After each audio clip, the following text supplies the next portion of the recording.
time within our plane back at the Tower of Song or anything.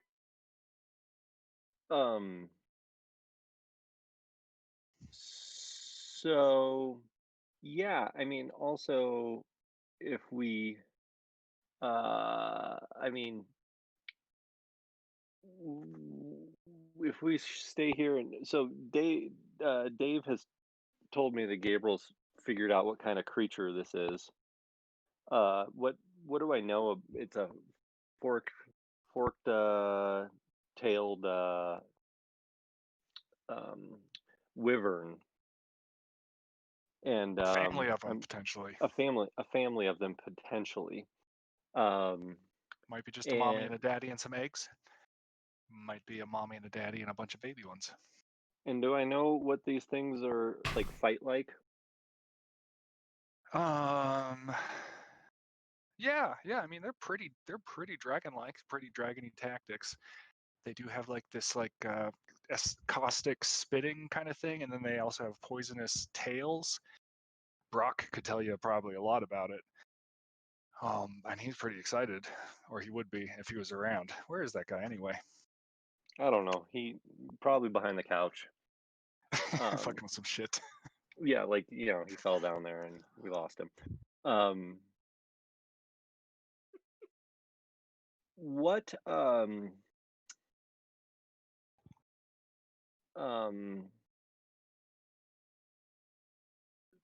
guess like so my thinking, Delaware, is like if we stick around, like yeah, we can in theory be jumping forward while these fools build our Starjammer, and if everything goes according to plan,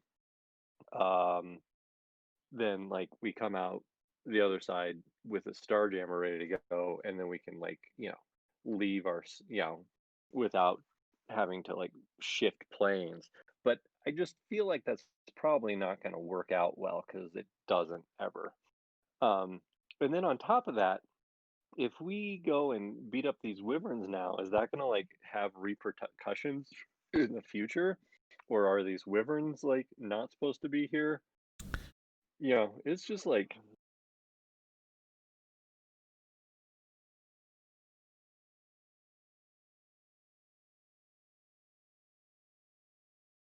Good point. yeah. Gabriel, are they intelligent enough to bargain with? I don't know. Are they, Dave? Do you think? Gabriel, you consider that talented enough bunch of wardens and foresters could potentially like train them, not domesticate them fully, but arrive at some sort of equilibrium where they're getting more wyvern poop to grow some exciting things, and living in the forest and respecting. It's not as difficult as, say, taming dinosaurs. But we think we could come up with something that would be beneficial for the wyverns as well. Like, why don't you roll a animal husbandry check or something? I believe. Do you want knowledge, nature, or survival? Whichever you prefer. Definitely survival. No, animal husbandry does not mean he's gonna marry the animal. I mean, it's 24 on the survival check. I think that they're smart enough, probably, that it's more of a diplomacy or bluff situation. No, they're still Dave? animals. Oh, I thought that they could like speak a language and shit. Oh, dragons can. Dragons probably could, or Oh, Bran's brain was merging with that with that red dragon pretty well. It seems like it was pre-verbal up until the point in time when Bran, like it, like a dog, like it understood like Dracarys maybe and 50 other words. But Bran's brain in it was like opening it to its larger dragon experience, and So potentially what you were seeing was like the genesis of a real like king dragon, smog granddaddy kind of intelligence with the magic and Smog and all that Rog. other stuff, or wherever the magic would come from. Bran has some magic, warging and shit. He could bring that to dragon power. But these guys are definitely like animal cousins of dragons. Oh, These okay. guys, So they're smart they're for dumbed down. animals. They're Right. smart for animals. Definitely smarter than a golden retriever. But smarter than the town drunk? Probably not.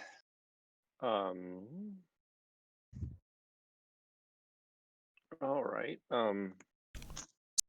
Which tonight is me, thanks to Old Jubilation, English style old ale from Avery Brewing Company. um.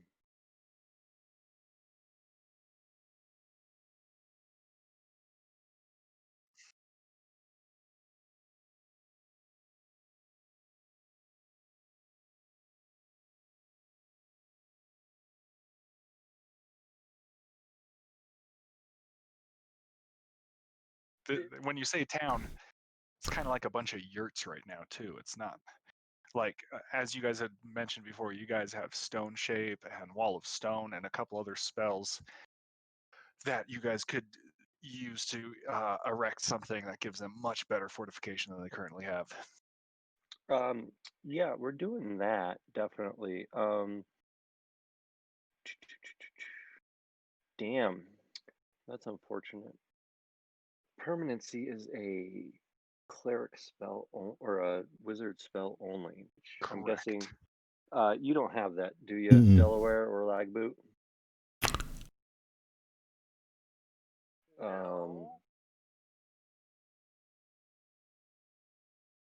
Do I know what? Please. Do I know about what alignment ish these guys are? These hippies? This No, Garth the Gardener? The wyverns. Oh yeah, absolutely. You lord and roll check that significantly well.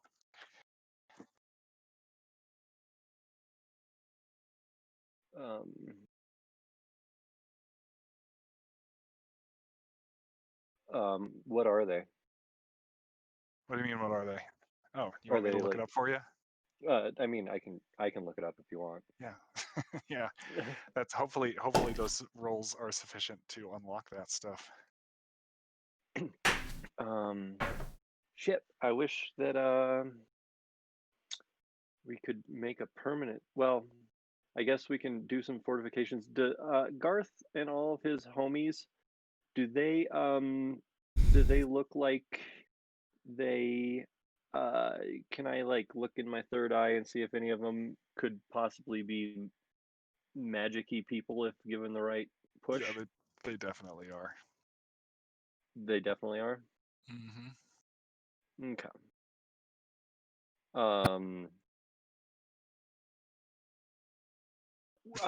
Yeah, no. Perfect.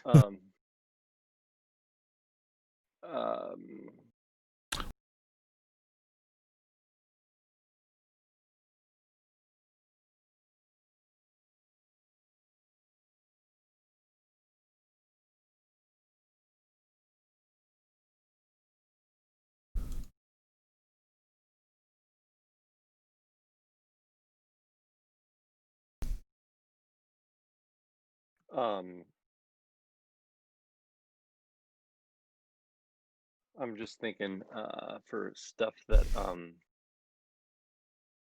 like can deal with okay. So in that case, can I make a well, they're not going to be able to cast a third level token, probably just like a first. Well, okay, so if there's a sufficient number of them that can handle a cantrip, what is it? It's 2 cantrip workers together to do a first level spell, 4 to do a second level spell, 8 to do a third level spell. So if you can identify 8 magic users to get a second level spell out of them. Yep. Do I see 8 of them that can that I think could maybe make that work? Are we with them? I thought it was just us and Garth. No, there's a bunch of other ones around here. Oh, right on. Yeah, a whole hoveled masses. Ooh, I'm a little pissed off here. Sorry, guys. I'm distracted. Let's take a little break here.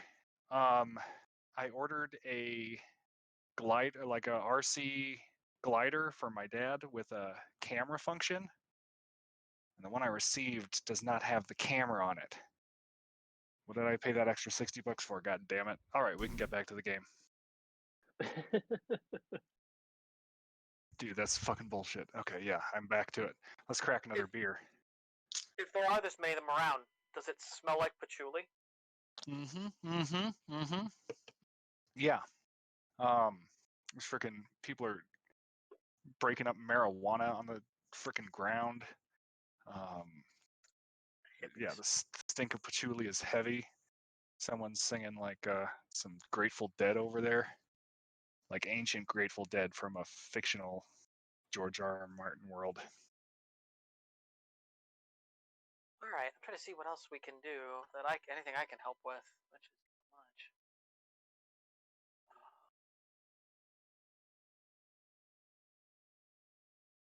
That's going to take way too many of them. Oh, excuse me.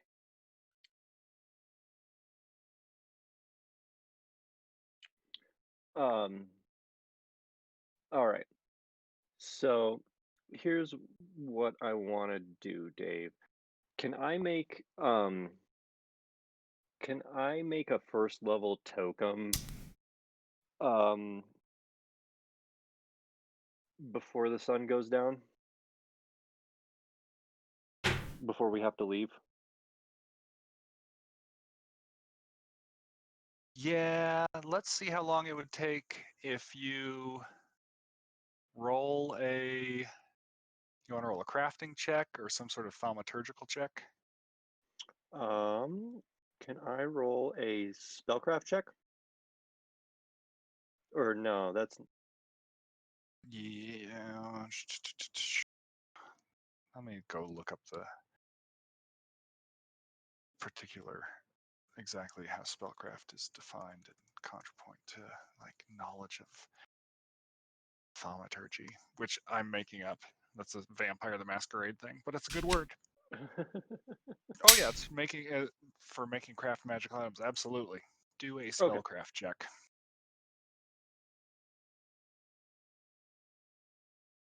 30. Yeah. That's a heroic kind of thing you can do really fast. Okay, so with that wall of stone that I made, as a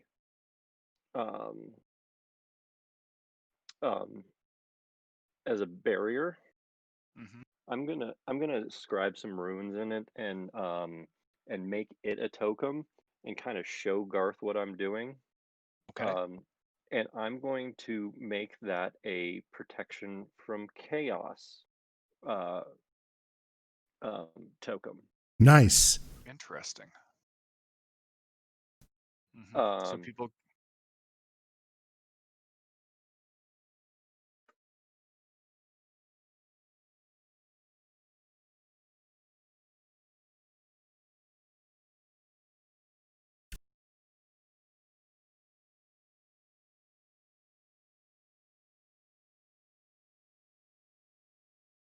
And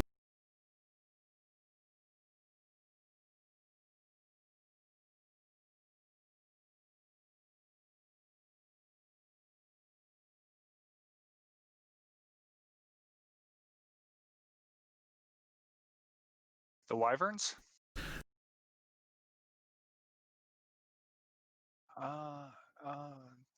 The scorpions.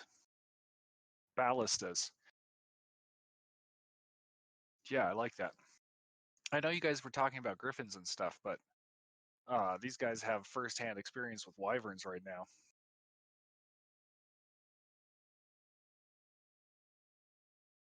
I don't know. It's dragon. Dragon with 2 legs. Actually, Um, dragons in Game of Thrones and Ice and Fire are all 2-legged dragons. So they're like fucking bats, aka wyverns. Yeah, and quite honestly, the dragons in Song of Ice and Fire, they're pretty much just giant wyverns. They don't possess the intelligence or the hoarding. They're very like the dragons in Melnibone, but Dungeons Dragons would classify them as wyverns. So there. So what is? I mean, we determined that Gabriel has the time. What in a unit of time? How much time do we have before we have to leave? So let's say making that token and building that wall and inscribing everything on the wall was about 4 or so hours. There's maybe another 10 hours in this day. It is the like solstice, or 10 hours Okay. before the sun goes down. Okay. What do you guys want to do? I was thinking of using elemental body to make myself into an earth elemental and help sort of, maybe give them more than a wall. You know what? I think. Like build by becoming one with the earth, Yeah. build them out something, but I don't know how much time. That's why I was asking if we got 10 hours, but that's still a lot of. I mean, it's gonna be longer. It's gonna be longer than the duration of the spell, so we got plenty of time. But it's a matter of whether I can think out what I want to do before I become an elemental in 10 hours to be able to build them something. Yeah, as an earth elemental, you can use your like earth glide ability to like make anything out of the earth and the stone as easily as like making snowballs and stuff. Yeah.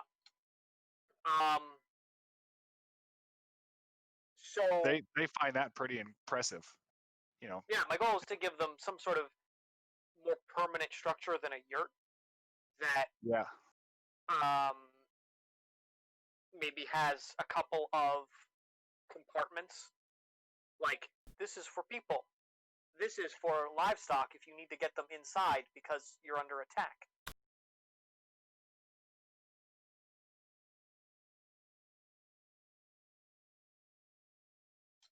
Well, that's what they did. Like Garth like ate some mushrooms and was like, guys, we need to build this like box, this like secure structure underground, and that's how we will save ourselves from these monsters. And they built it, and you guys popped out, and you guys started building on top of it with much stronger materials. And he was like, see, guys, I told you, like the mushrooms don't lie. And they're like, yeah, trust the fungus. TM Mario. Yeah, so like that would be the goal.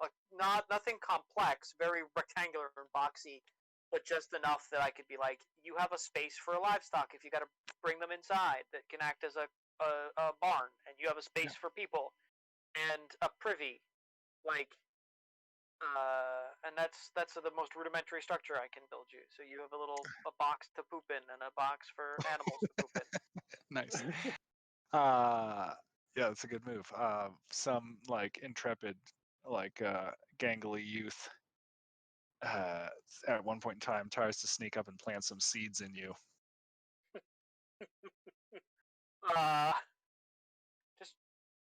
Do I notice this? Yeah. You see, you're like working very carefully on like a vestibule, say, with an antechamber, and all of a sudden you feel someone can showing you. And you turn around and he's got a bag of seeds. Here, and I will turn on my video here for a second to let you guys know. Okay. Oh, I guess I gotta. And he has the seeds and he's like, freaking Devin Fanning can give you a further tutorial if you need it.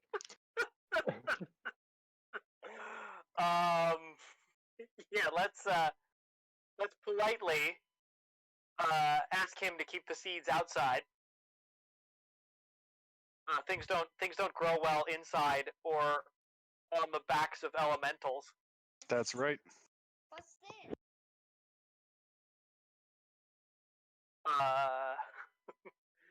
But yeah.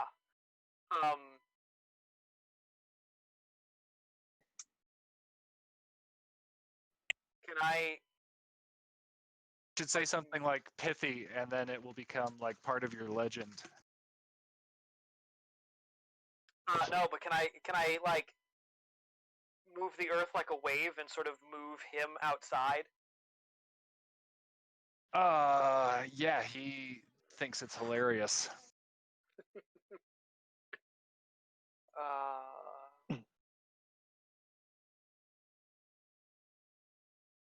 Now that you look at him, it looks like he might be one of frickin' that multiplication addition guy's ancestors.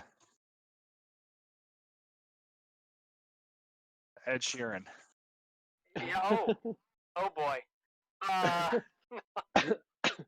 Delaware, I'm gonna don't do say it, is man. Don't disrupt the timeline, man. Don't smoke stuff that grows out of somebody else's body. He gives you the thumbs up. Like, word to the wise. The other thing I want to do, Dave, is cast plant growth, which is my 3rd level ranger spell for enrichment. Brilliant. That's what these people want to see. Any chance you can make a token of that for him? Oh, it's a 3rd level spell? Never mind. It's a 3rd level spell. So it's just, the effect targets plants within the range of a half mile, raising their potential productivity over the course of the next year to 1/3 above normal. So that they watch you do that. The somatic components are like you have this like, you put together this cauldron of water and you cast the spell into the water and you got this broom handle and you spray the water across, and they, with their like primitive third eyes open. Hold on, I've got a precocious young confusing me here. They're the people who you identified correctly as potential magicians amongst them are properly amazed to see such incredible magic, and they are inspired to study such things. And also, they appreciate you casting that spell for them. Study that stuff. And remember the Bahum clan and the great things that they can do to help your society. Yeah, Lagboot.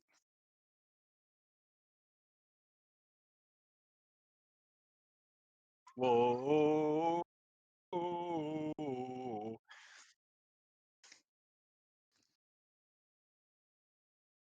Why don't you make that a performance check?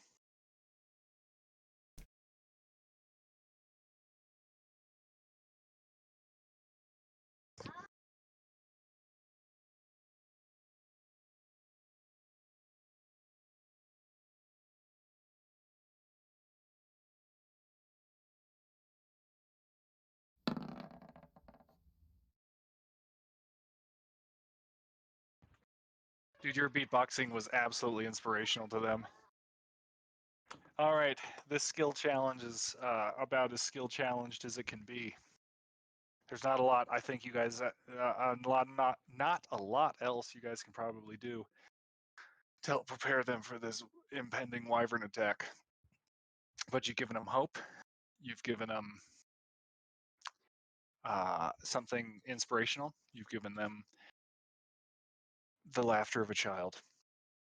What else can there be? Oh, I have to impart on them the tales of the evil Abe Vigoda that anyone who is in Delaware's good graces must shun and spurn Abe Vigoda and all that he stands for. Nice. I like that. Get them prepared for their nemesis. But yeah, no. I hope we've given them enough tools to try to, I'm not going to make you act this out, but if anybody wants to make a self-fulfilling prophecy by singing Ed Sheeran's ancestors some of Ed Sheeran's tunes.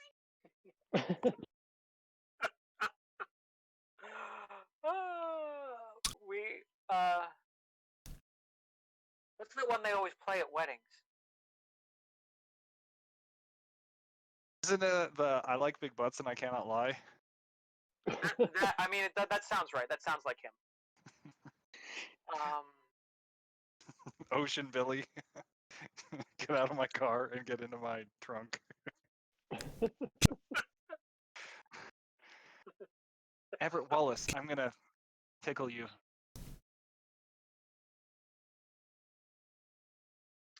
All right. Well, hopefully we did a good job.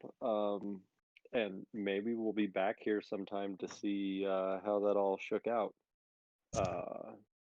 But shall we be on our way, gentlemen?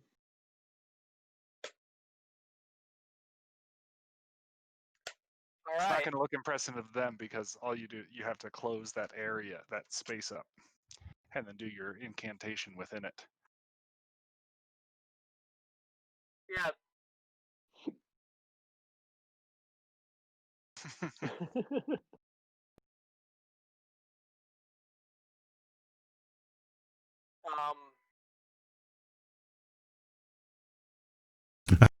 Oh.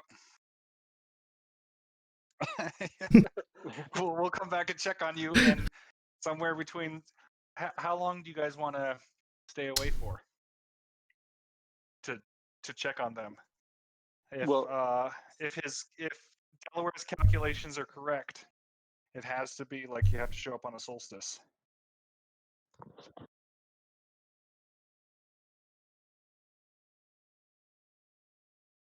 Well, we had the records, right? So we sort of knew that from the they don't have to be exact, but we knew from the town how old the town was, right?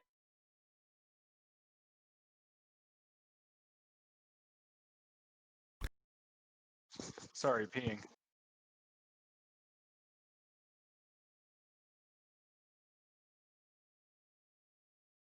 Yeah, you do. This is about 8,000 years before the events transpired that you guys were a part of initially. Yep.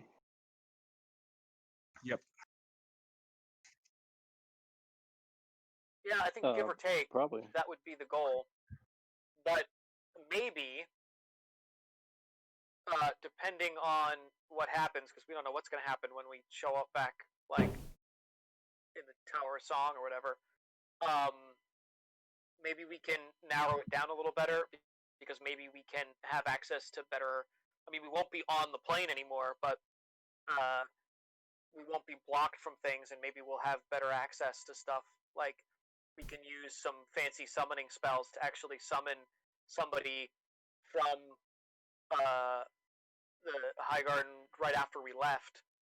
That just say, "Oh, hey," like in that, like obviously, whatever. Like a certain time after we left, they say, "Hey, we need some information about old records and solstices," and see if we can get that, because we've got some summoning, we've got some kind of spells that may be able to do that if we consider them outside, while we're after we've left. But Delaware, roll a knowledge check. I mean, you may or may not actually have at least a wiki, if not the entire collection of A Song of Ice and Fire, including the 7th volume, on one of your personal devices. Let's go planes. That sounds good. As a plane traveler, you and one various fictional universes are of particular value to you. I can't believe I already drank 2 of those beers. That was awesome. Nice. Nice. I don't usually drink wine. Last time I did was Thanksgiving. That's something I traditionally do. And every Thanksgiving, I'm like, wine is great. I should drink more of it. And then I don't follow through. It's a bummer. I need to fix that. Dude, box of wine has many intrinsic value to those who consume it. Like, especially if one of you is like dating a woman with an old toy collection and you want to play with the old toys, so you bring a box of wine and a turkey dinner over regularly. Fucking brilliant.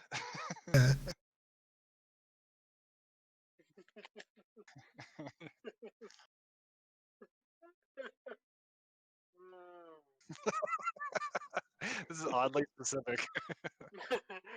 Those scamps. All right, 23. That's your arithromantic calculation to get close as you can to 500 years in the future? That was my knowledge planes check that we rolled to see if I know. Thank you. That is sufficient to have access to anything on the Wiki of Ice and Fire.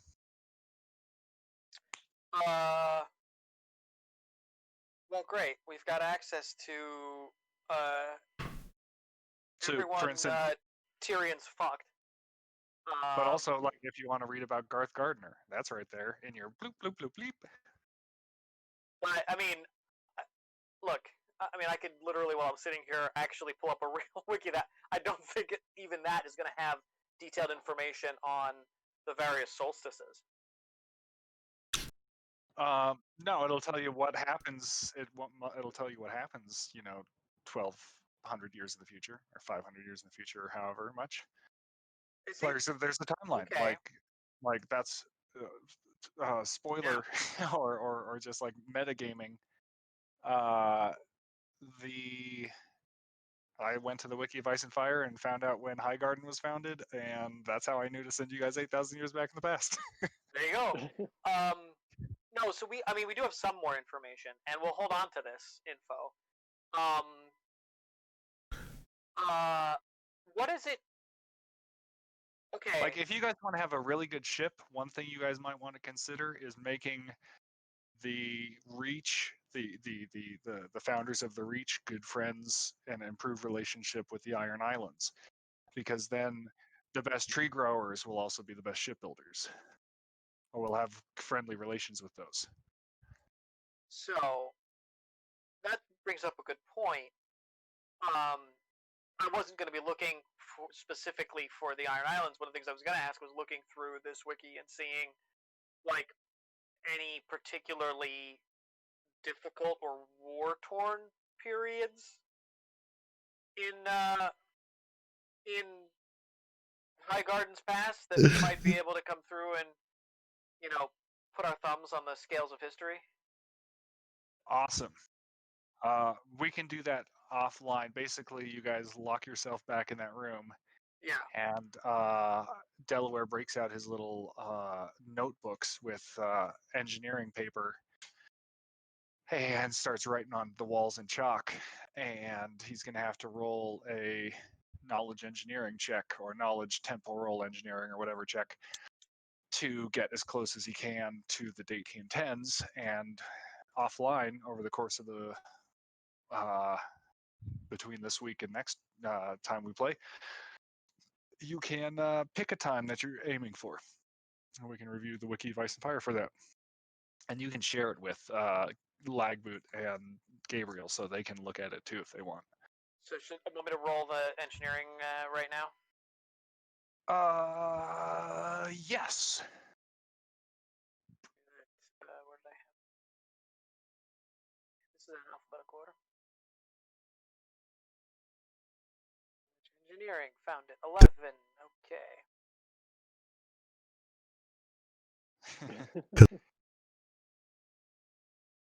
So I meta. I like, you guys made a meta decision tonight. In my opinion, like, I was like, do you guys want to directly fight these wyverns, or do you guys want to, like, progress in a more like abstract kind of way, and progress with jumping back and forth in time or forward in time. And I kind of see that as analogous to, as we, you guys are now in the last half of the 1 to 20 character creation or character arc. And I was saying, are these guys ready to move from like kind of a sword and sorcery kind of thing that we've done up to this point into a high fantasy, like the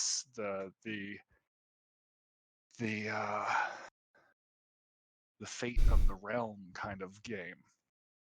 And yeah, well, I mean, without any plans, it's very easy to just keep on doing the Conan style sword and sorcery, like kill the cultists, resurrect a dead god, slay it, get some gems, But I think this is I'm excited. Yeah, it's a little more of a thing, like a little more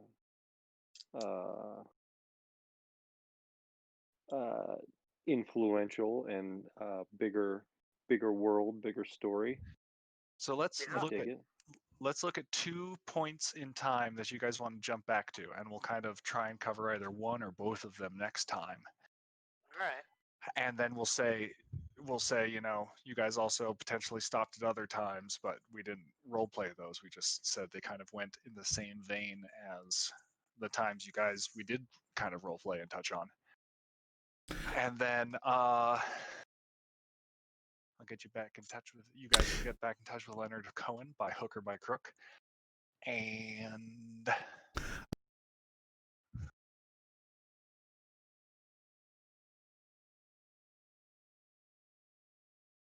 yeah, puncture a box of wine. I'm sure somewhere in our journeys we can get you a glass bottle of some kind you can pour the box of wine into. Yeah. I love that in Legend of Zelda. Glass bottles are like some of the rarest, most exciting things. And then on a related note, in the Dark Tower books, it's incredibly unique and a wonderfully advanced civilization. But one of the things that Stephen King consciously focused on was paper is really hard to come by, and so there's very little paper. And when you do see paper in the stories, it's like really important paper, which is cool. Garth the Gardener, very grateful for all the things you've done for him. He gives you like a fucking flower or something, pushes a daisy he picked into your hands, and he's like, we wouldn't.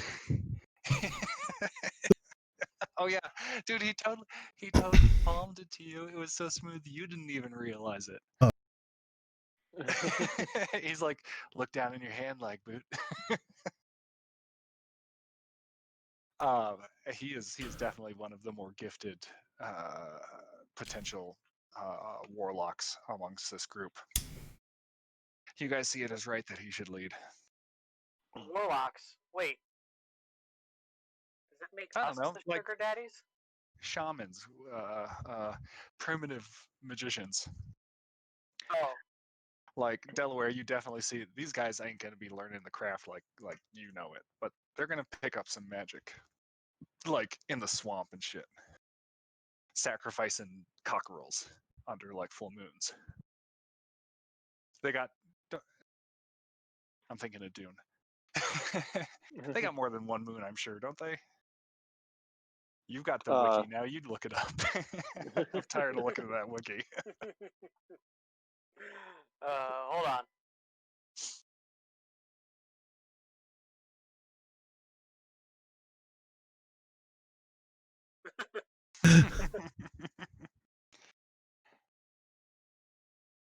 So, a wiki of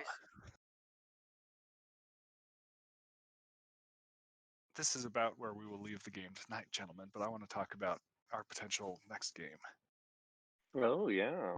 I like the idea of everyone having Artificer as one of their 2 classes. I think that's a sweet idea. I like the idea of it being kind of a post-apocalypse, like pulling, like scavenging, pulling ancient relics out of the sand and stuff like that. And I kind of want to. Here's a name that I came up with. If this is the, it's kind of silly. What? Oh,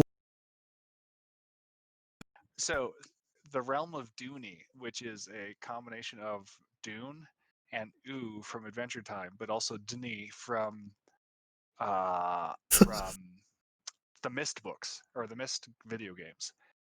And so if you guys want to draw on any of those three kind of backgrounds, like you're in solid ground for it. Like if you're like, I want to make a character that's kind of like a Mentat, I'll be like, done.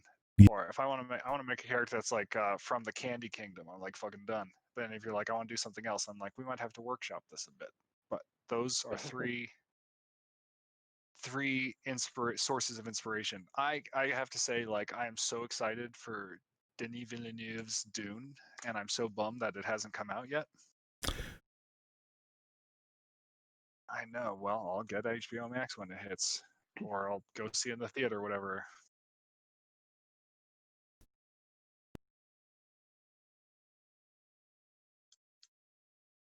Interesting. Like I was so excited about it, I went back and reread Dune Messiah and Children of Dune, and I'm gonna get into God Emperor here in a little bit. And I'm very excited for it because I don't know. When I read them back in high school, Children and Messiah I just went over my head, and I'm glad I read them now, and I can't wait for Denis Villeneuve's Dune to be great. So great, in fact, that he gets to make Messiah and Children of Dune and God Emperor of Dune.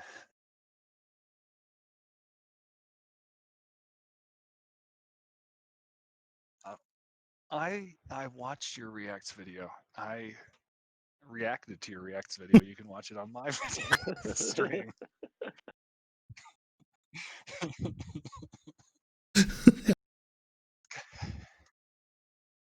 Yeah, it's called Thy DM Reacts to Lagboot reacting to Villeneuve reacting to having read Dune when he was 12 years old.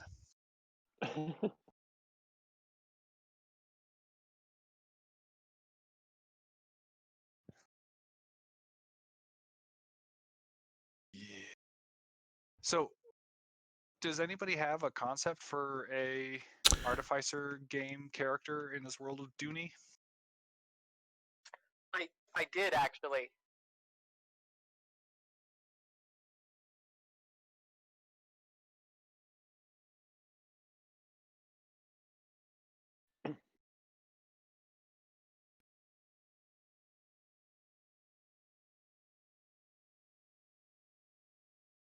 Nice. Who wants to go first?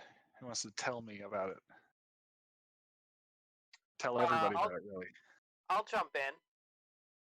Delaware. My thought was an Ifriti sorcerer artificer that is of the sorcerers of the fire from the Fire Kingdom bloodline. Yeah, so that the character uses the fire powers as like the fuel or like the energy source for like the crazy contraptions. So yeah, like a lot of them have infernal combustion engines built into them, and you just have to like spit into it and like rub it really hard to get a reaction. Yeah, like, you know, not specifically to make it like, oh, so I can only use them, but in such a way that like there's no starter, you don't have spark plugs in this thing, and I'm like, who needs spark plugs? Nice. So kind of doubling up, like not only like being a of fire elemental heritage, but also being a combination sorcerer of fire of. Mm-hmm. That's awesome. Cool. I like it. I dig it a lot. That's where I was going. Yeah, double, like really into the fire, and that sort of forms the theme of the Artificer tech and stuff. Like what? Like, oh, I got all this fire. Let's do something with it instead of just burning shit. Are you are you familiar with Adventure Time at all? Not. I mean, I'm aware of it. I'm not. I haven't really consumed much of it. Okay, so in that world, the Fire Kingdom is one of the 4 elemental kingdoms in the world, and it's ruled by the Flame Princess, and one of the like more prevalent minor characters is Flambeau, a fire elemental, and I'll send you a couple of I'll send you some compilation videos that I can dig up just to see if that's kind of where what you're thinking. Flambeau's great. He knows how to cast some deep arcane magic. But he's with it too. You know, he's a man of the times.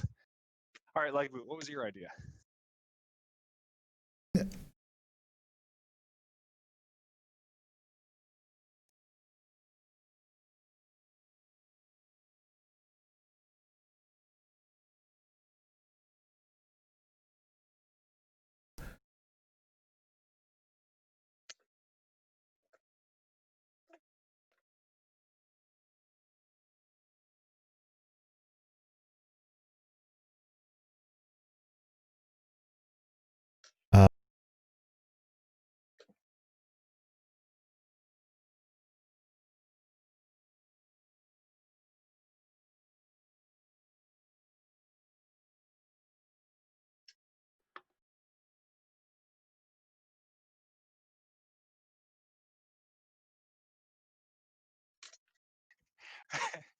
I feel like you started with goggles and then 180'd on me, and I have no idea how those two ideas relate to each other.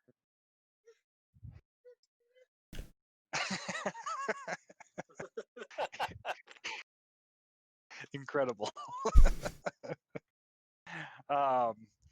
Off the dome, like if you want to be like kind of like the boxer or something like that, like a fighter who's like going like down the hill or something, obviously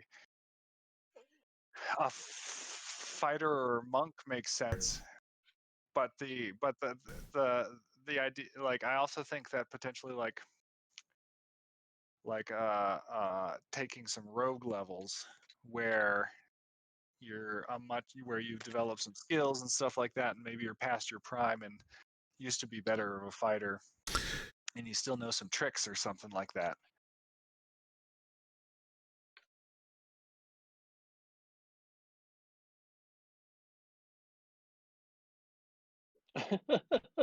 because it is de facto, it is a source that can be drawn from any campaign I ever run. Sam Vimes in Discworld, he is a great example of a lawful good kind of rogue character. Like he is the captain of the city watch, and he appreciates and respects the law, but he knows that a villain won't, so he's got to outthink him. And he was kind of someone who was almost born on the wrong end of a bar stool.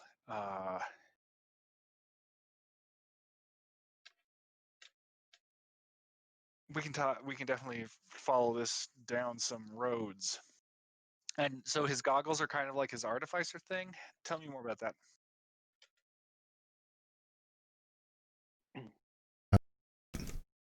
So an Artificer is like someone who has some tinkery kind of things that can be reflective of any kind of spell. You have kind of less access to spells, and their equipment kind of derived. So yeah, if you have like some crazy goggles, they could do things like detect magics and or other detection kind of spells, or even like light kind of base spells if you wanted to go with goggles. Does he wear them because he's nearsighted or something, or?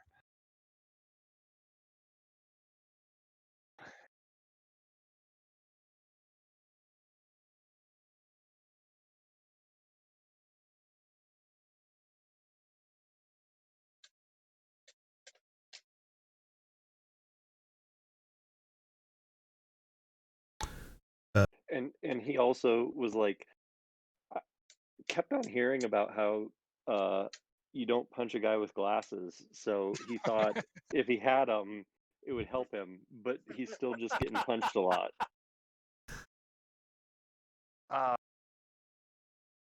Is he someone who's past his prime, or is he somebody who's never really been in his prime?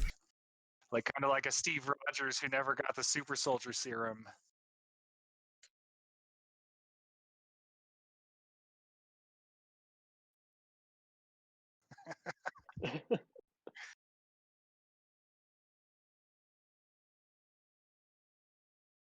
Okay. Great. Gabriel, do you have any ideas, any inclinations towards the character? Yes, I do have I had an idea that I thought up. So my idea was I kind of want to do a clockwork paladin Mike? like kind of type character. Like I don't know if it's like he is human and was like killed and like, you know, Frankenstein monstered up, or if he was he could be like a computer video game character that is that his code was like downloaded into a hard drive and put into Yeah, part Draga. golem, part mechanical man, something like that. Oh, I was But just muted. Have you kind of checked like out the Weirwood? Oh, my push to talk is the same as my mute. race, by any chance? So I was muted during They're that. like- Oh man, that they're was the like- best part. Briar people. Well, I gotta fix And that. they are, magical in nature, and they're like essentially like Ents, but they move at the same rate as a player character, so you can interact with a party and not be like, I'm so slow all the time. There's actually a couple of different plant-based races that we could adapt to being exactly where you see that. If you want to go with the kind of artifact itself speaking for the other artifacts kind of thing. Is that where you're kind of coming from? kind of it's kind of like a like as far as his mentality is I was- concerned, like I'm a kind of old man who's still got dad strength. So if I get a hold of your wrist, you're in trouble. But if I have to run up in the hill, I'm going to be in trouble. Like I'm going to be in trouble. But if I get a hold of your wrist, you're in trouble. That, like, Kind of past my prime. Save And my goggles are my tool. Save the town. Except for my leg And my doesn't work very magic. well. I need to Because I'm an engineer artificer. So I invented my goggles. Something and And my oil magic it up. is my tool is my magic, like a conduit for my magic. Like So I'm be probably like a fighter, like a or like a rogue, like maybe like a rogue artificer. mechanical, So we're talking about a one shot that we're gonna do, and it's gonna be So, maybe a 3-4 week one shot There's two things from our outside of this source game that we're material I doing wanna here. use. Yep. The first is the character. So that's what we're talking about. Rattleballs from Adventure Time, and I will send you a link to that episode. But he is essentially a gumball guardian for the Candy Kingdom, made out of a gumball dispenser. And I'll have different lenses, which will allow me to kind of cast different spells. Ever lived, and he teaches. And also, I how get to beat up a become lot. Great swordsman. Then also Duncan Idaho, who is an incredible warrior in the Dune world, and played by the hottest man alive. And I'm obsessed AKA with them. I Khal tinker Drogo. with them all the time, and then I get in bar fights a lot and get my ass kicked No, that's not it. because I still think I'm tough. You know who I'm talking about. He's Aquaman. Yeah, Aquaman. Is playing Duncan Idaho in the new Dune movie. And in Dune, he is just a vassal of House Atreides, and he is the person who taught Paul to be the weapons master that he is. And he kills like 30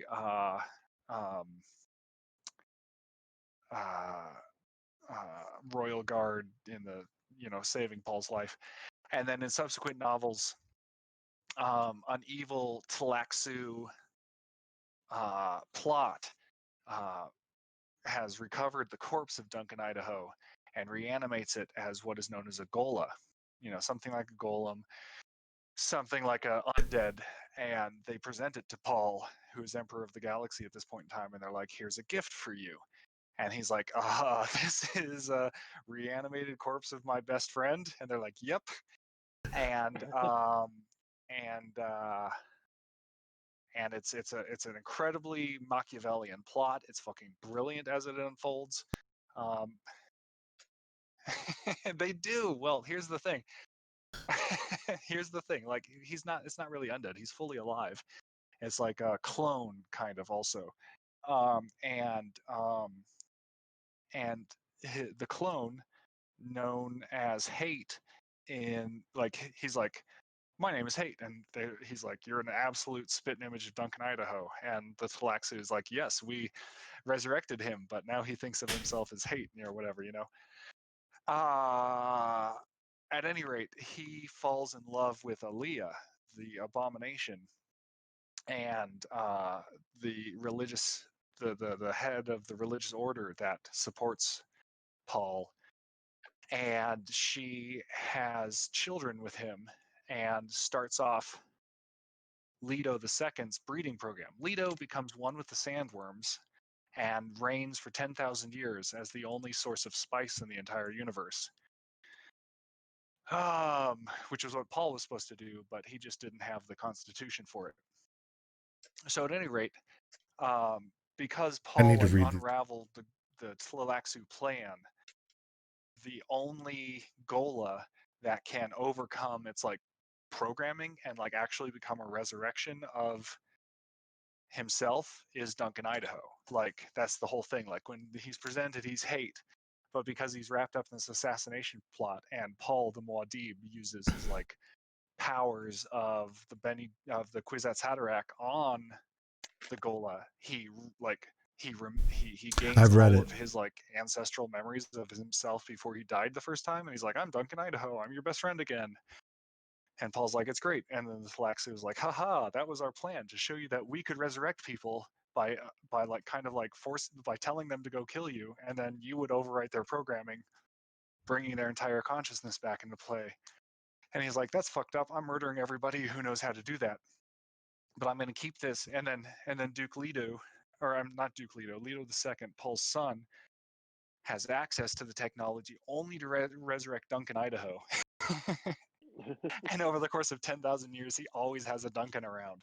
And the problem is, sooner or later, the Duncan Idaho is too concerned with why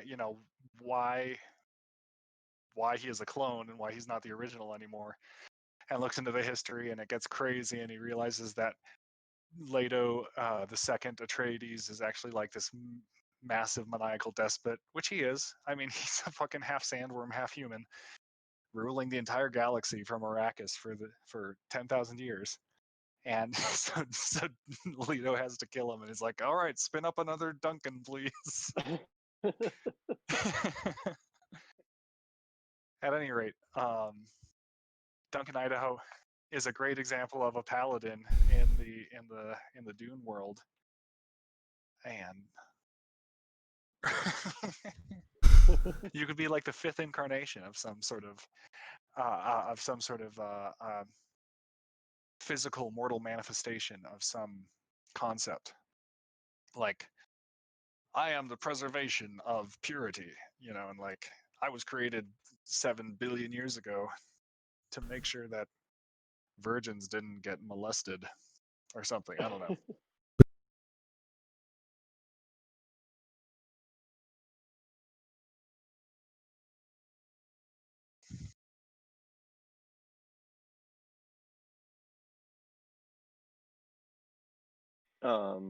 I found it pretty. Yeah, I mean, that sounds like kind of up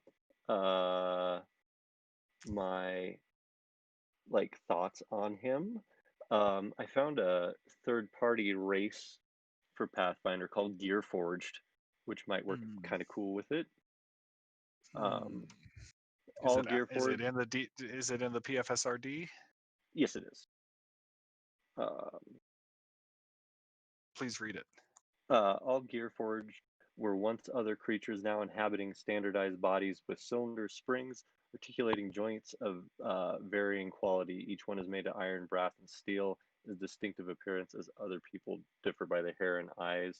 The Gearforged are thinking people and can serve as city watchmen and soldiers. They have free will that separates them from other mechanical devices, which are no more simple servants responsible, blah, blah, blah, blah. Each is well-balanced mechanisms to support thought and action. Each such body is safe harbor for a soul that once lived in flesh. Once created, a geared forged can, in theory, live forever, though in practice most wind down or are destroyed by the ravages of time and the difficulty of surviving as a well-crafted machine. So they're shaped as humanoids. Most of them are human size. There's or a stouter version made by dwarves. Minotaur Gearforged are rare but not entirely unknown.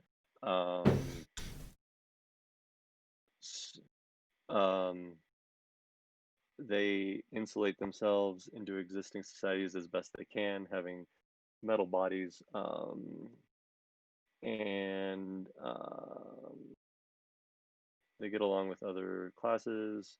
Most try and maintain good relations with dwarves and kobolds, as they rely on these crafters to keep them running. So he's like, what I was thinking with the Artificer half is he's like a self-repairing guy, but we can start where he thinks he's a person, and it's like or it's like a, wait, I thought I was a person, but now I'm in this thing. I don't know.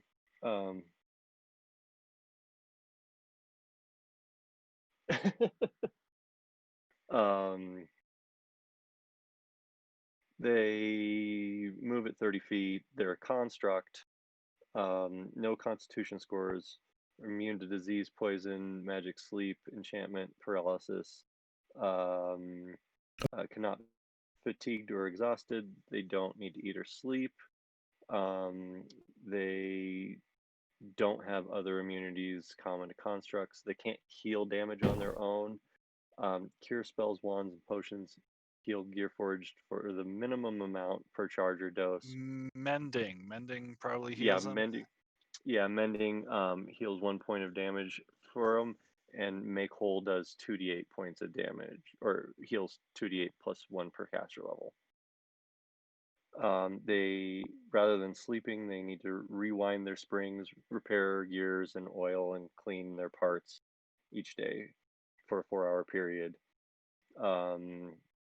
They're aware, but any interruption in the routine during these 4 hours forces them to start again from the beginning. They can function in number of days equal to their character level without performing this maintenance, but each day without such repair is a cumulative -2 penalty on all attack and damage rolls, saving throws, and skill checks. So +2 racial bonus on craft clockwork and intimidate checks. And proficient in weapons of their base class and race. So yeah, just like I kind of like the idea of like him not knowing, like being a who am I? I think I'm this thing, but really I'm just like a bucket of springs. But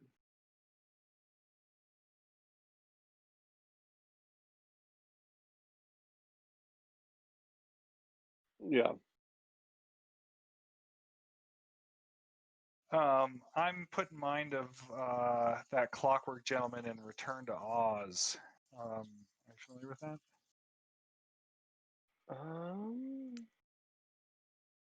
It's the sequel to Oz. It's actually I think it's not actually based off the book Return to Oz. It's based off the book Ozma of Oz. But Fairuza Balk stars as a young Dorothy who is sent to an insane asylum because she believes. At any rate, it's a pretty fucking twisted addition to the story. Yeah. Anyway, that was kind of my thought on. You got are you kind of leaning towards like the clockwork aspect, like a clockwork knight who needs to wind himself up every day? Yeah. Is there a particular non-clockwork knight that you would like pattern yourself on, like one of the Musketeers or one of the Knights of the Round Table? Or I think he would be a Knight of the Round Table, and I do think, like, you know, maybe he once was a real person, maybe he wasn't, maybe he was tricked into this, maybe he was killed by an evil artificer that And- just cursed him, or whatever. how about this? That's... How about I'm having another like cinematic vision of synchro mystical cinema. The concept of the replicants in Blade Runner, where they are artificial beings but created with real memories that are like amalgamations. Like someone's like, I want to make a great knight, so I'm going to take the memories of Gawain, and Galahad, and take out the philandering stuff from Galahad, but then add in some, and then create kind of like a super knight, and then put that memory set together, but then in a kind of Baron Munchausen kind of aesthetic, where it has that kind of aesthetic. These guys like, are so we just smart. put some I don't know how together, they... and the Geppetto sneezed a little bit, and then we had a real boy. Yeah. I dig it. I'd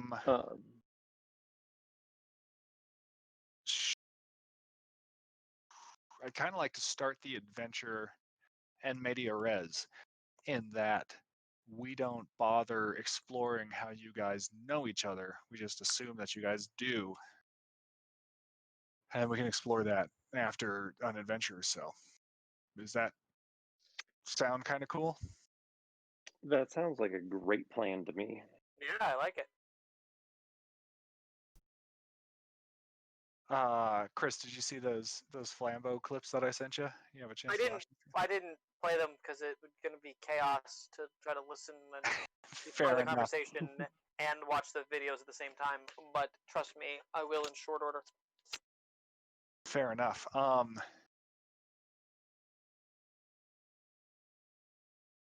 Lagboot, I feel like you need to have some sort of like if your character is like on the downhill slope, you should have some crazy like claims to some sort of past glories that are now unattainable, right?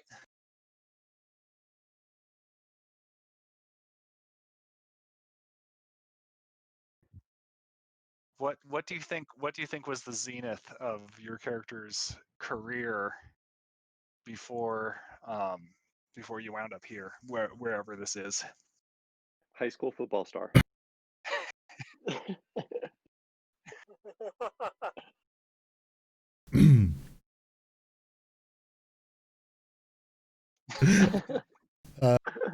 That's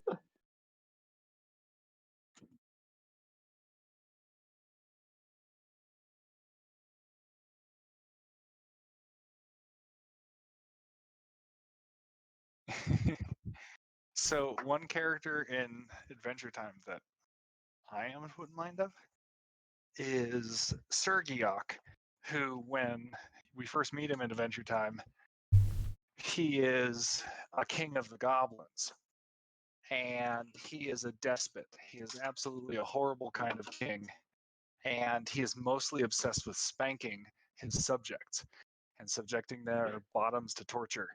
And Finn and Jake decide that he is, like, obviously bad, and so they depose him, and the goblins are freed of his tyrannical rule. And then many seasons later, they run into him again, and he's like found peace. And he got into a fight with a wizard shortly after. He tells this story. You don't actually see it happen, but he's like, I got in this fight with his wizard shortly after you guys kicked me out of my goblin kingdom, and he plucked out my eyes. And where he, now I'm just a blind old goblin. And he essentially, well, he actually yeah, I mean, that's something. Like, these goggles could be a replacement for your eyes if that's something you wanted to do. So yeah, like,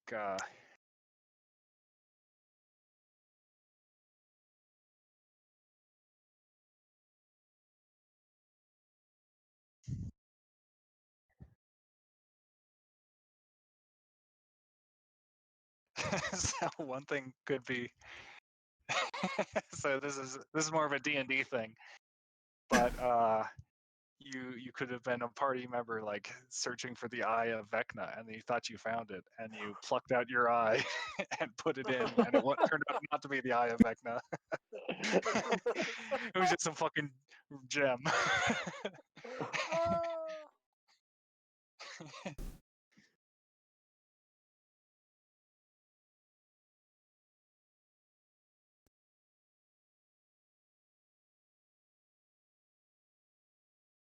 Ironically enough, mechanical eyes are a humongous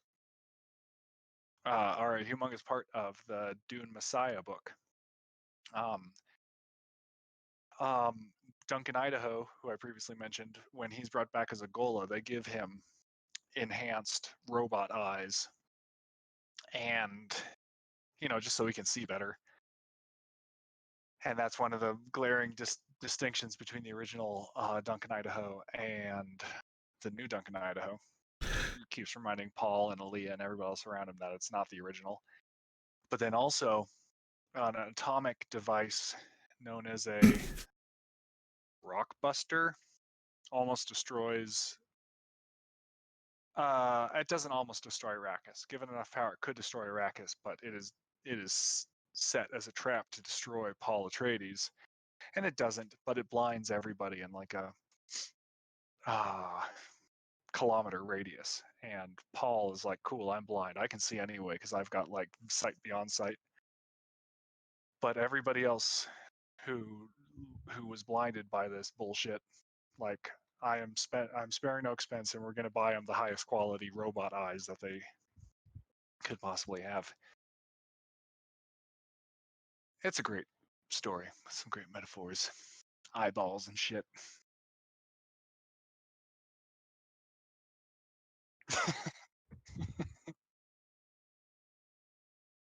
Blinded by the light.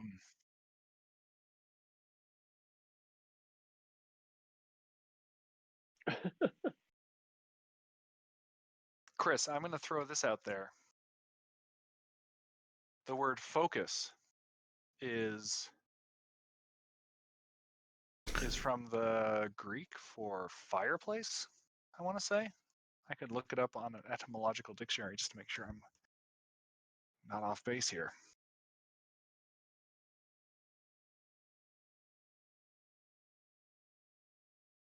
Etym Online is my best friend. The word focus is a point of convergence. Latin, literally domestic hearth. Yep. And I see that as the way we use it now is akin to the way people who, once the sun went down, only had a fire to look at,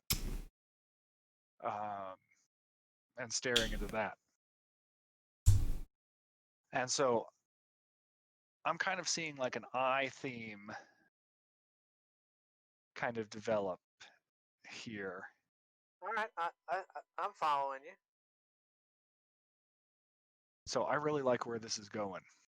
Do you guys? I'm still up in the air. Should we start at first level or should we start at third level? Which do you guys feel would be more fun? I think if we're gonna be artificers, a little bit of level advancement, because we're basically only really working with one class as first level. I mean, there's not really much. We get like one item. Like, there's not really much we can do Well, as first level, but for those of you who are considering spell casting, like it will, like if you take a wizard or a sorcerer or a cleric level, they're going to be completely synergistic with your artificer level, and your spells can be artifacts, vice versa. all right, right on. I think for me, if we're starting in the middle of things in media res, I guess it kind of makes sense for us to be third level. I think so too. If we've been if we've been adventuring for a little while together, and then we can kind of figure out the backstories later, and even maybe play like a low level adventure, short adventure night, one night. But I feel like a third level start would be pretty cool, and also just give us some things to play with, some different classes than we've been playing with. In the word of Cameo, word up. I also, as you were thinking about just in general with timing and everything, I know everyone else has lives. I was just letting these guys know last week that I have PTO I have to burn, so I'm taking the last 2 weeks, the week of the 21st and the week of the 28th, just completely off. Nice. So if it helps, if other people are sort of more free around the holiday, I am, and am willing to sort of, use that time as necessary if it works for everybody else.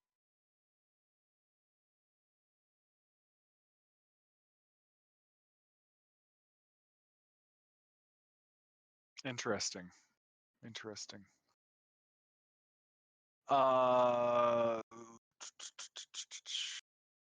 I don't know. So I apologize for being absent for so long, gentlemen. As you know, I went under quarantine, and that was because my wife got sick. And during that whole time, I was taking care of Everett outside of the master bedroom where Jenny had quarantined herself. So consequently, after spending 10 to 12 hours with Everett a day, I did not have any energy to hang out and be fun. And then, so I'm glad to be back. I'm glad to be doing this. This was a lot of fun. Is everyone okay? I mean, I don't want to, if you don't want to get into details, just want to make sure everything's okay. Jenny has passed the threshold of, she hasn't been contagious for a couple of weeks now. And it's just that those lingering symptoms, like climbing stairs is kind of weak, and she's, she's a frequent napper, but the family is definitely a lot more cohesive than it was a month ago, and I'm glad for it. I'm glad to hear it's in the right direction, and absolutely, absolutely, it's good to hear. Nice to drink beers with y'all. Yeah, I definitely missed it for sure. This has been like one of the better parts of my year. It's always one of the better parts of my week, but definitely this has been something for me to look forward to every week. So I really have enjoyed that.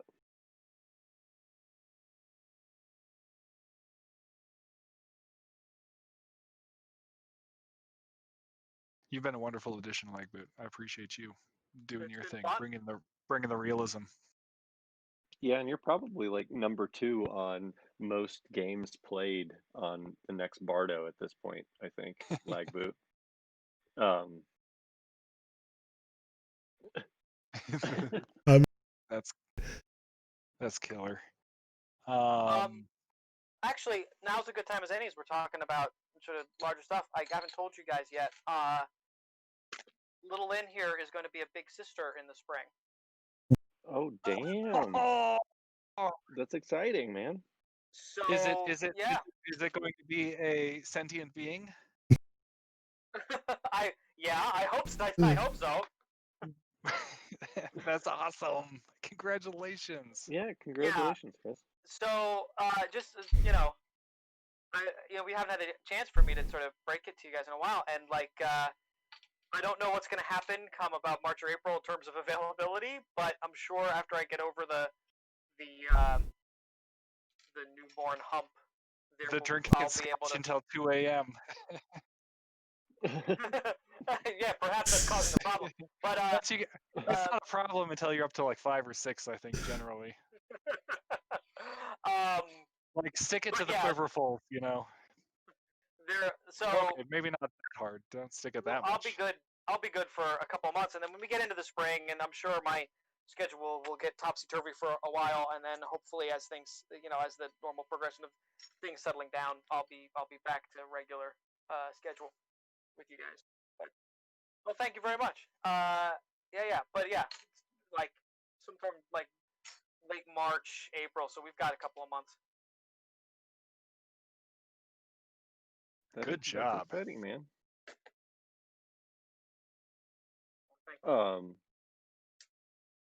How is your possible recruitment going, Dave? I haven't even brought it up yet. I intend to. I just figured we'd have this talk first that we just had. Right on. Word. Yeah, we talked a little bit last week about it, and the ideas have been stewing. So I'm excited to make a character because I haven't done that in a while. So yeah, not only should you guys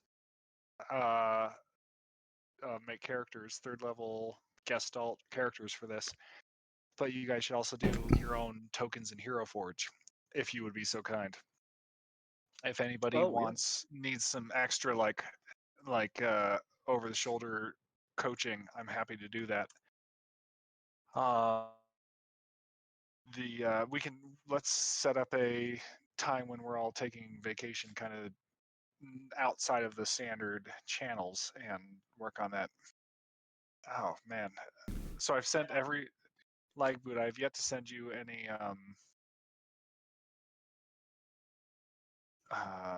Adventure Time source characters because material? I can't figure out how his name was Sergiok, and I would. Oh, great. Good. See if you can find some YouTube videos. Yeah, he becomes like a druid who's like the king of this particular species of giant bird with big noses, and so he's just like he wears glasses and he has these empty eye sockets rather than eyeballs, and he's just like, wherever my eyes are, I don't know, and they're stuck in his beard, and he doesn't know it. And Jake and Finn are like, should we tell him his eyes are just hanging out in his beard? It's pretty funny. It's a complex character, as most Adventure Time characters are.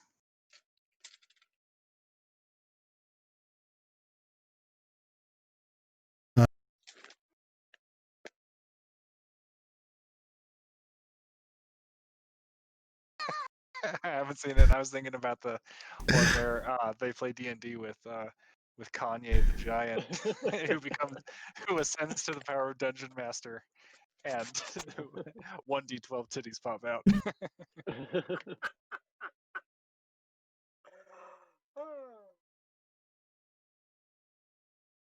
Those guys are so good. I love them.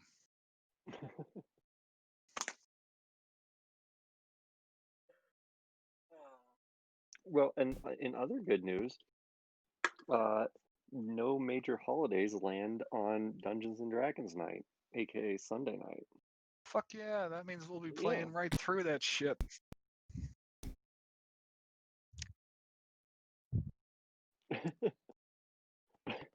We're here for you, man.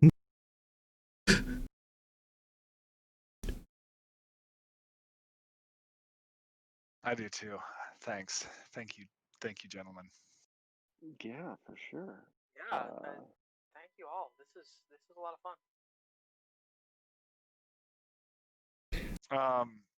So on a meta level, from player to player to DM to player to player to DM, I want to do more plane hopping with y'all, and I want to explore. So there's this concept which I appreciate as most eloquently illustrated in Anathem by Neil Stephenson. Ooh, yeah. Where he describes kind of a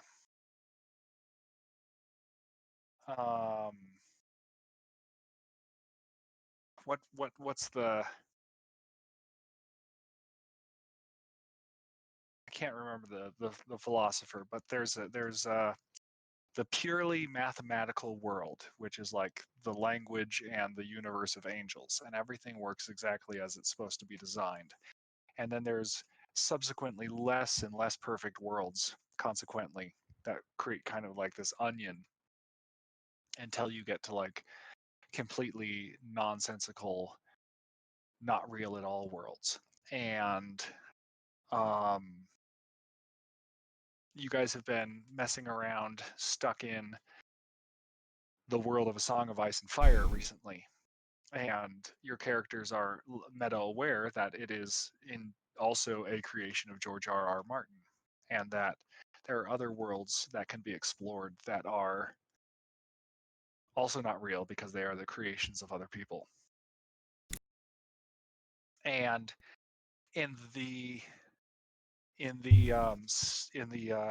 paradigm of the Myst games, this was a concept that was first explored by this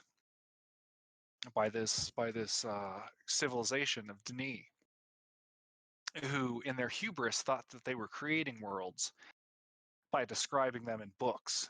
And you would write a book about a world you wanted to visit, and you would create that world, and then you would actually open the book and read it to go to the world and explore it. And Atris, the last descendant of the Denis, realized that the hubris was that they were creating these worlds when in fact these worlds already existed, and they were only linking to them by writing their books, and that there were infinite worlds of every possible world did in fact already exist. Not right now. And they were just imperialistically subjugating them by believing that they were creating them by describing them in their books. And that's kind of what David Bowie and Leonard Cohen are encouraging you guys to do. And to, in a Oscar Wildean way, create, what you were doing in A Song of Ice and Fire was kind of fucking around with the fuck-ups of Benioff and Weiss, where, Oscar Wilde said, there's no such thing as a moral or an amoral book.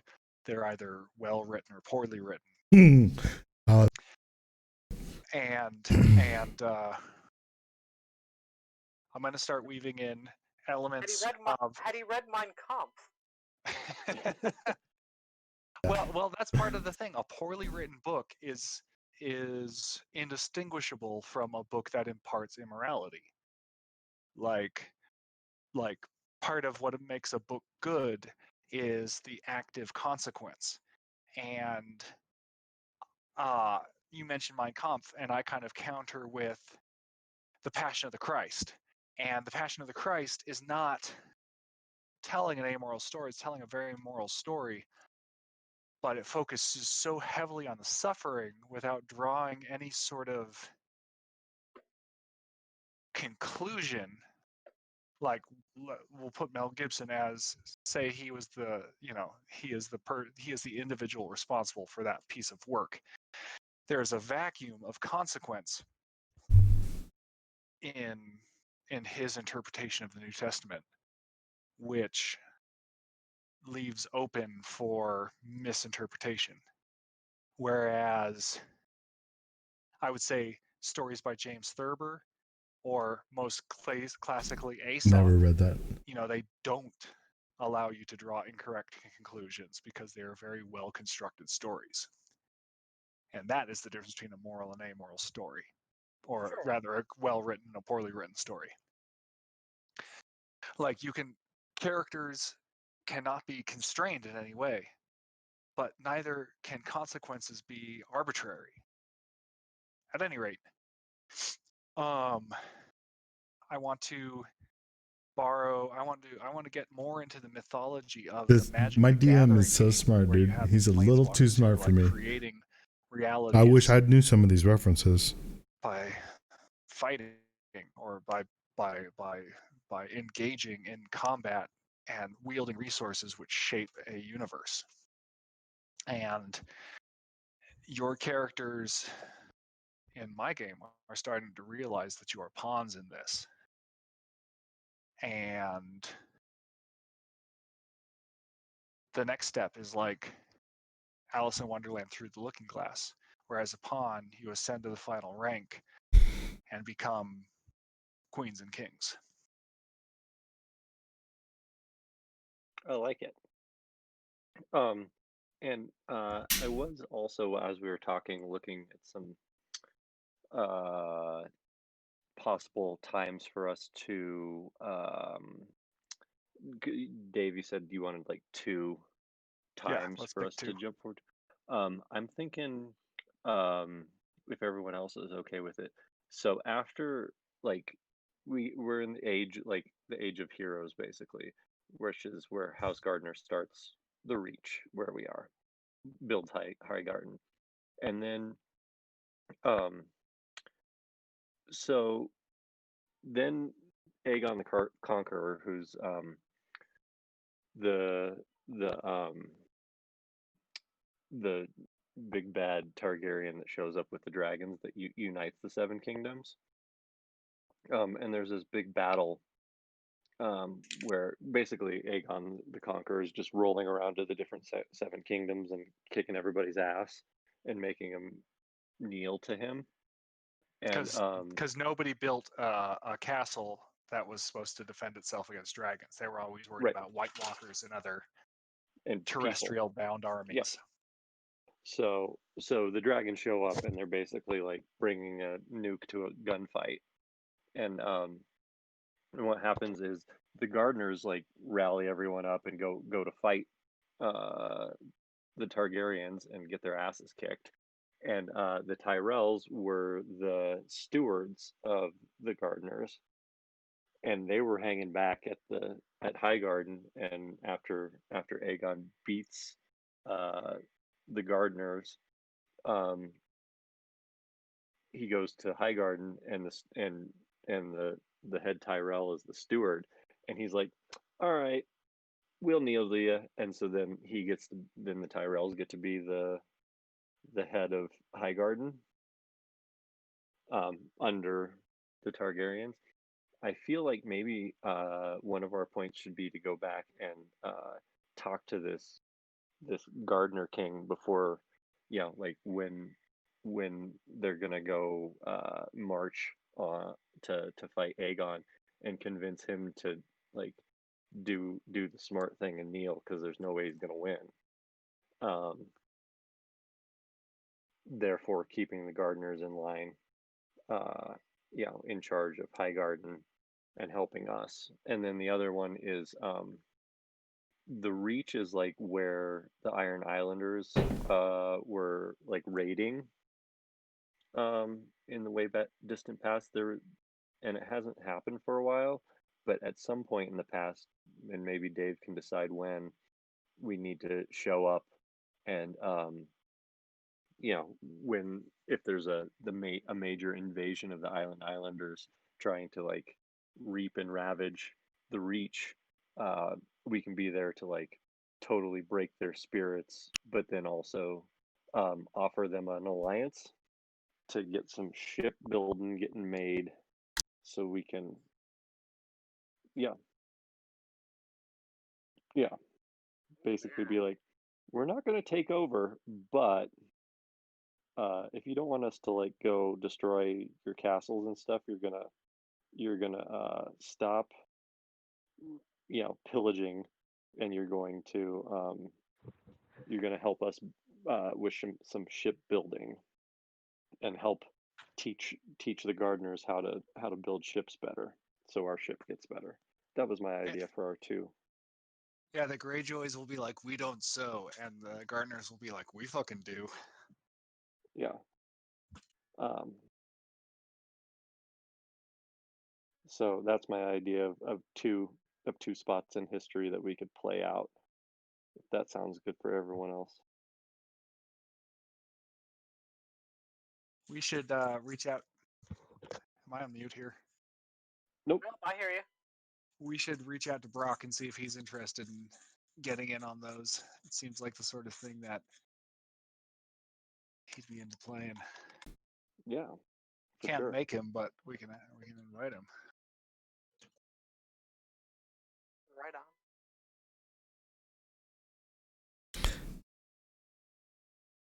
This has been wonderfully fun, gentlemen. For sure. Same, man. Great fun.